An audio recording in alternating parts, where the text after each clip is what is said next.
Jack finds two members of the Order after he's attacked by the werewolf, and he tries to tell them what happened, but they just wipe his mind. The following day, he meets Alyssa, and he finds out she was the one that wiped his mind, but she actually didn't, as there are things that Jack needs to know. Later that day, as Jack's going to one of his class, he hears a scream, and it seems that another one of the students is being killed. He decides to now take matters into his own hands. He's going to follow around one of the neophytes and see if he can find out anything. However, it turns out that Jack isn't the only one that's trying to figure out what's happening, as he's following the neophyte, he's pulled aside by someone, and it turns out to be Alyssa, who's also following her. So herself and Jack decide to team up and find the killer together. So the two of them are following her home, and now see someone else start following her, and the other person now begins to choke her. So Jack runs up to him and punches him in the back, but his hand goes straight through him, as it turns out that he's made of clay. The man made of clay now begins choking Jack and Alyssa, but he gets a cryptic order from his creator, and he runs off like that. Jack now confides to one of his friends. He thinks it's actually someone killing off the neophytes to make space for a person, and his chief suspect is Kyle's younger brother, Gregory. The penny now also drops as to who is actually behind the killings of the neophytes, and it turns out that the man made of clay happens to be Jack's own roommate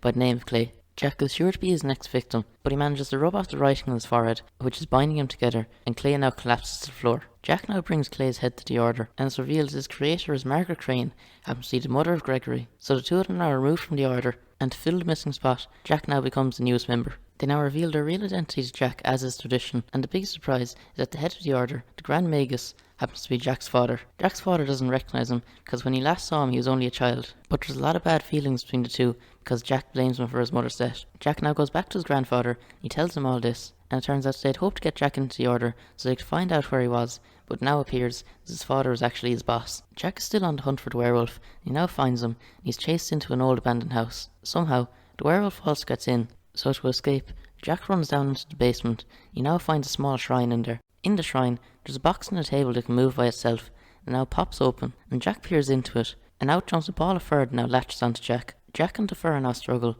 but the fur gains the upper hand, and now completely envelops Jack.